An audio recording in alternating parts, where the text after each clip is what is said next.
இறைவனுக்கு நன்றி. இவங்க பேசினது ரொம்ப சந்தோஷமா இருந்துச்சு. எனக்கே கொஞ்சம் புல்லரிக்கிற மாரிலாம் இருந்துச்சு. கூச்சமாவும் இருந்துச்சு.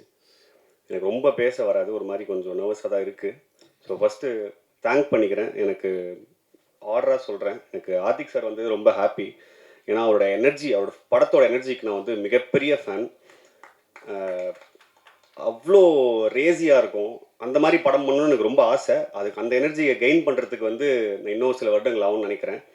ஸோ நேர்ல பார்க்கும்போதோ, ஃபோன்ல ஒரு விஷயத்துக்காக பேசும்போது, இன்வைட் பண்ண பேசும்போது, அவர் ரொம்ப சாஃப்ட்டா பேசினாரு. விக்ரம் சார்ட்ட பேசுற மாரி தான் எனக்கு இருந்துச்சு. விக்ரம் பிரபு சார்ட்ட பேசுற மாரியே சாஃப்ட்டா இருந்துச்சு.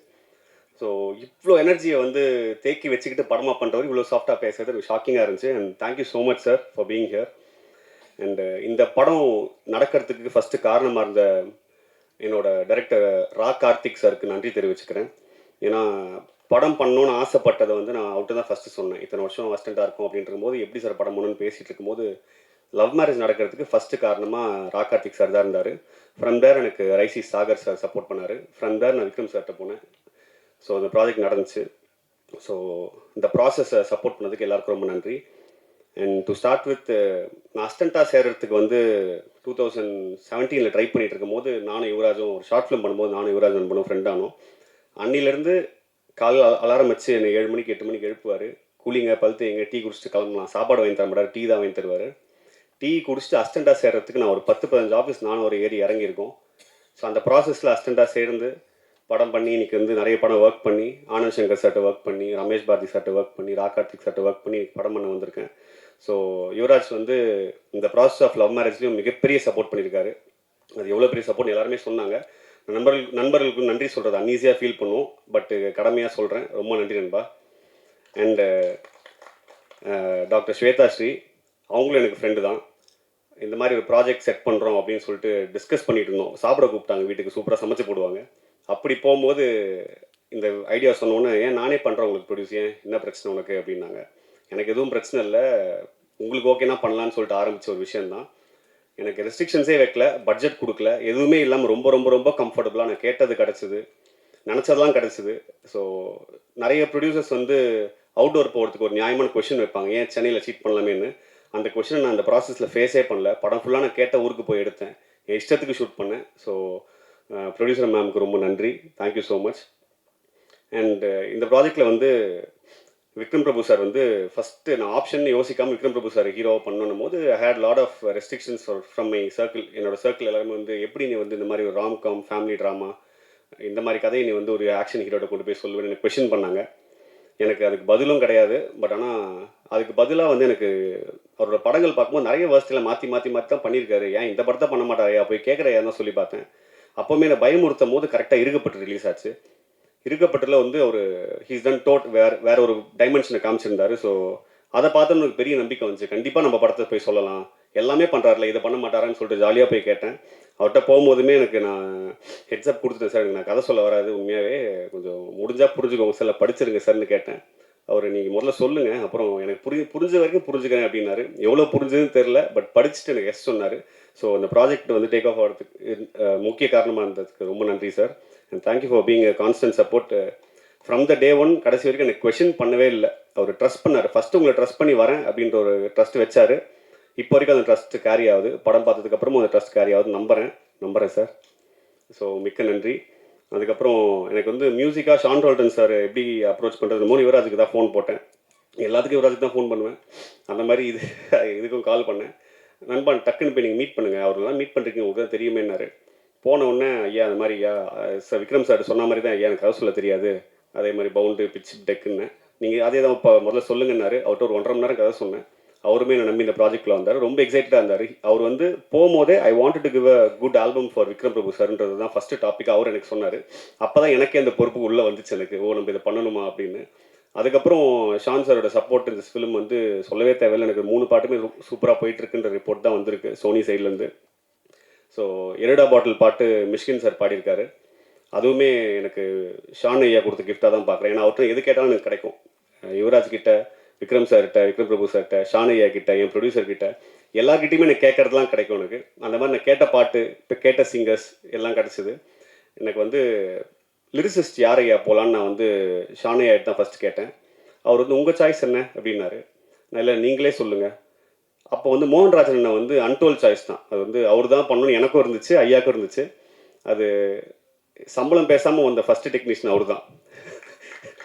இது வரைக்கும் அவர் எவ்வளோ சம்பளம்னு கேட்கல, எனக்கும் தெரியாது, ப்ரொடியூசருக்கும் தெரியாது, ஏதோ போச்சு வந்துச்சுன்ற மாதிரி தான் இருக்காரு. இது வரைக்கும் அவர் பணத்தை பற்றி பேசுனது இல்லை. So great support. அவருக்கும் நான் பெரிய ஃபேன். ஸோ அப்படி தான் அவரோட கொலாப் நடந்துச்சு. அதுவும் பெரிய கிஃப்டாக பார்க்குறேன் ஃபர்ஸ்ட் படத்தில். அண்டு நான் ஆர்டராக போயிடுறேன், சாரி. ரமேஷ் திலக்கண்ணா இன்னைக்கு வரல, அவர் பிஸி, சாரிடான்னாரு. அண்ட் ரமேஷ் திலக்கண்ணா கிரேட் சப்போர்ட். அண்டு இந்த படம் வந்து முடித்த உடனே நல்லா வந்துட்டு நல்லா சப்போர்ட் பண்ணி சொன்னாங்க. அப்போ வந்து ரிலீஸ்க்கு வந்து சக்தி சார், எனக்கெல்லாம் சக்தி சார் படம் ரிலீஸ் பண்ணுறது பெரிய ட்ரீம். நம்ம சினிமாக்காரனை யோசிச்சு கனவு காரணம் இல்லை. ஃபஸ்ட் நம்ம பேருக்கு முன்னாடி சக்தி ஃபிலிம் ஃபேக்ட்ரி வந்தால் எப்படி இருக்கும்னு சொல்லிட்டு அப்படி ஒரு ட்ரீம் தான் சக்தி ஃபிலிம் ஃபேக்ட்ரி எனக்கு. நான் வந்து யுவராஜ் கிட்ட இது கேட்டேன், நண்பா அது பாசிபிள் அப்படின்னு. நல்ல படம் பண்ணால் பாசிபிள் தான் நண்பா, பண்ணி முடிங்க பார்க்கலாம் அப்படின்னாரு. ஸோ படம் பண்ணி முடிச்சோன்னே யுவராஜ் பார்த்துட்டு, அப்பா நண்பா பாசிபிள் தான் நினைக்கிறேன், சார்கிட்ட கேட்டு பார்ப்போம் அப்படின்னாரு. சாருமே படம் பார்த்துட்டு எக்ஸைட்டடாக ஃபீல் பண்ணும்போது சத்தியமாக எனக்கு அப்போ தான் நம்பிக்கை வந்துச்சு இந்த படத்து மேலே. அது வரைக்கும் எனக்குள்ளே எப்போவுமே பயம் இருக்கலாம், நம்ம பண்ணது நல்லா இருக்கான்னு. சக்தி சார் பார்த்துட்டு எனக்கு ரொம்ப நேரம் பேசினார் படத்தை பற்றி, என்னெல்லாம் பிடிச்சிருக்குன்னு சொன்னார். அதில் எனக்கு பெரிய கான்ஃபிடன்ஸ் வந்துச்சு. And he is releasing it and thank you so much sir, it's a blessing for me. And Aruldas sir, நான் வந்து படத்தில் வில்லன் இல்லைன்னு சொல்லிட்டு தான் ஃபஸ்ட்டு ஃபீல் பண்ணோம். அப்புறம் அந்த ஒரு கேரக்டராக ஒரு தப்பான சொந்தக்காரன் ஒருத்தர் இருப்பான் எல்லாருக்கும் அப்படின்னு சொல்லிட்டு ஒரு எமோஷன் எனக்கு எப்பவுமே இருக்கும். அப்படி ஒரு கேரக்டர் கரெக்டான ஃபேஸ் பார்க்கும்போது அருள்தாஸ் சார் கேட்டேன், நான் மட்டும்தான் பண்ண முடியும், வேறு யாரும் பண்ண மாட்டா, இருங்க ஆஃபீஸ்க்கு வரேன் அப்படின்னாரு. இல்லை சார் நானே வரேன், இல்லை நானே வரேன் வாங்கன்னு சொல்லிட்டு வந்துட்டு நேரில் கேட்டார். அண்டு அவரோட எஃபர்ட் வந்து நான் எழுதுனதோட பெட்டராக வந்திருக்கு. நான் எந்த அளவுக்கு தப்பான ஒரு சொந்தக்காரனை யோசிச்சனோ அதோட பல மடங்கு கெட்ட ஒரு சொந்தக்காரனை அவர் கொடுத்துருக்காரு. இன்டர்மிஷன் முடியும் போதோ இல்லை படம் முடியும் போதோ இப்போ பார்த்தவங்கலாம் படத்தில் வில்லன் இல்லைன்னு சொன்னீங்க, அது அருள்தாஸ் சார் வில்லன் தானே அப்படின்னாங்க. ஸோ ரைட்டிங்கே மாற்றிட்டாரு, அந்த கேரக்டர் ஒரு பெரிய வில்லனாக மாற்றிருக்காரு. So thank you so much sir. Ramesh also has done a great job. அவருமே வந்து எந்த ரெஸ்ட்ரிக்ஷன்ஸ் இல்லாமல் இருந்திருக்காரு. அடுத்து முருகானந்தம் சார், நான் அவரோட ஆக்டிங்க்கு பெரிய ஃபேனு. ஸோ அவரையும் ஆன் போர்ட் கேட்கும் போது எந்த ரெஸ்ட்ரிக்ஷன்ஸ் இல்லாமல் நான் கேட்டதெல்லாம் கிடைக்கிற மாதிரி அவரும் கிடச்சாரு. ஸோ அவரும் பெரிய சப்போர்ட் பண்ணார். அவர் எமோஷனல் சைடு வந்து நான் யூஸ் பண்ணணும்னு ஆசைப்பட்டேன். ரொம்ப எமோஷனலான பர்சனலாக. ஸோ அது வந்து படத்தில் பண்ணியிருக்கோம், செம்மையாக பண்ணியிருக்காரு. கோடாங்கி வடிவேல் ஐயா அவருமே படத்துக்குள்ளே வரும்போது இது ஏதோ கூப்பிட்றானுங்க இவனுங்க, நமக்கு என்ன வச்சிருக்க போகிறாங்கன்ற சந்தேகத்தில் வந்தார். படம் முடியும் போது அந்த சந்தேகத்தில் தான் போனார். சக்தி சார் சொன்ன மாதிரி படத்தில் ஒரு பெரிய சேஞ்ச் பண்ணியிருக்காரு. ட்ரெய்லர்லேயுமே அவரை வச்சு தான் நாங்கள் கட் பண்ணோம். ஸ்டோரியாக அவரோட நரேட்டிவ் தான் அந்த படம். ஸோ ஐயா நீங்கள் அந்த படத்தில் ஒரு பெரிய ஆர்டிஸ்ட் ஐயா, அது மறந்துட்டு இருக்கீங்க நீங்கள். ஸோ நீங்கள் நம்புங்க முதல்ல, அப்புறம் தான் பப்ளிக் நம்பும். அண்டு டெக்னீஷியன்ஸ் எல்லாமே வந்து நான் அசிஸ்டண்ட்டாக ஒர்க் பண்ணும்போது என் கூட ஒர்க் பண்ணவங்க எல்லாருமே அவங்க சீஃப்க்கு அசிஸ்டண்ட்டாக இருக்கவங்களாம் இப்போ சீஃப் டெக்னீஷியனாக நாங்கள் ஒர்க் பண்ணிருக்கோம். ஸ்டார்டிங் ஃப்ரம் மதன், நாங்கள் இனிமேல் ஒர்க் பண்ணோம். ஆர்ட் டைரக்டர் முரளி, அப்புறம் வந்து லீலாவதி மாஸ்டர். ஸோ எல்லாருமே அந்த மாதிரி அசிஸ்டண்ட்டாக ஒன்றா ஒர்க் பண்ணவங்க தான். So great support. And Bharath Vikraman editor. So ரொம்ப கூச்ச நாச்சம் படாமல் கட் பண்ணுவார். நான் ஷூட் பண்ணுறேன் கொஞ்சம் மதியாத அப்படின்வேன். அதெல்லாம் பார்க்காம இதுதான் கதைக்கு தேவை, இதான் நரேட்டிவ் தேவைன்னு ரொம்ப ஸ்ட்ராங்காக நிற்பார். அவங்களுக்கு நன்றி. Sushmita but great thanks and for being a great support. So படம் வந்து நல்லா வந்துருக்கு, நல்லா நம்புகிறோம். So it was great experience. இந்த படம் வந்து ரொம்ப ஃபன்னான ஒரு படமாக இருக்கும். கல்யாணம் ஆகாத எல்லாருக்குமே இது கனெக்ட் ஆகும். 30 வயசுக்கு மேலே தான் போகணுன்ற அவசியம் இல்லை.